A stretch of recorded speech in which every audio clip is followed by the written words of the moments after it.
easy to get this out of the way first, because you may have noticed. A couple of FAQs. Yes, it's quite hard to buy jeans. No, I don't hit my head on door frames. So this isn't all that I am. I actually have a master's in salty water, warm salty water to be precise. I have a master's in tropical marine biology.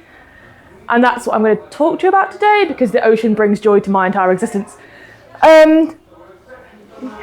Salty water thought it was funnier than marine biology, maybe not. So I have worked with turtles before, and I love them. Green turtles, which in however many seconds will appear on the slide, are huge. They can be up to about 120 kilos-ish, and hopefully this green turtle will outlive anybody in the room. They can live to about 140 years, fingers crossed.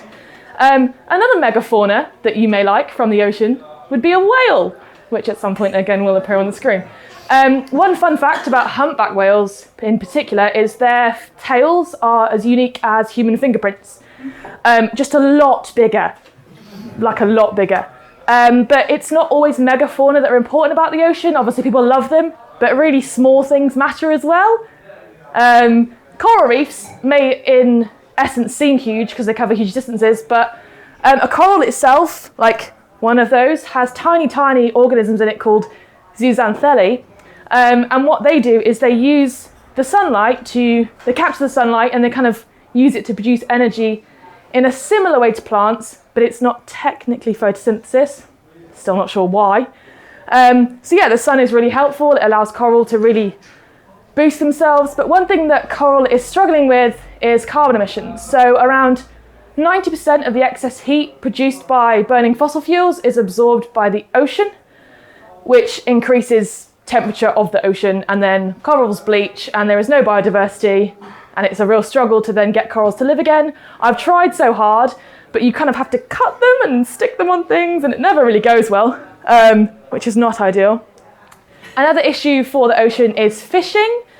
Not just normal fishing. If one man is out with, or woman, or either, or whatever, is out with a pole and they just pick up enough fish to eat, it's fine. Overfishing and farm fishing is awful. There is a pipe in British Columbia which at the moment is spewing out infected blood and scales from a fish farm, and it's affecting sockeye salmon populations, which is a nightmare. Also, around 50% of the plastic in the ocean is fishing plastic. It's not single-use plastic. Another thing about single-use is cigarette butts. Nobody really thinks about that. That's the main thing that people find on beaches, are cigarette butts.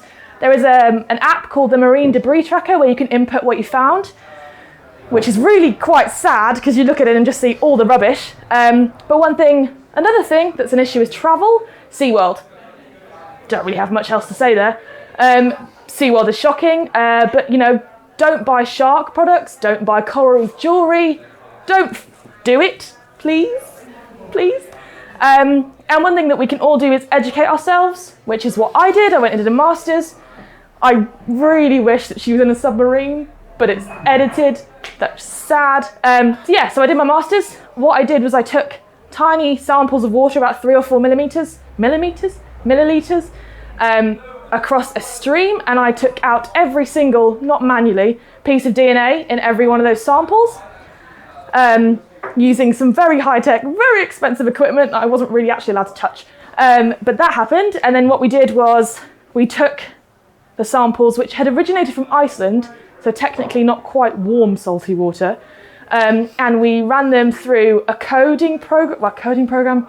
I essentially coded a program that could neaten down 500 million strands of DNA. It could neaten them up, chop them up, and then put them against a database and accurately tell me what species of DNA was in that data set from that sample, at roughly a 90% accuracy. So I could get it down to species level, as in I could tell you exactly what type of nudibranch or whale had been in that water. This was not my desk at all. There is way more paper than that. If you do the work, you find out what's there, and you can find ways to help the ocean. If you see that temperature is making a difference, you can look at that. And I just think it's smiling. So this is my last slide about, well, it's technically a bottlenose ray, but that's fine. I just thought, I love the ocean. The ocean needs help. Help the ocean. Thank you.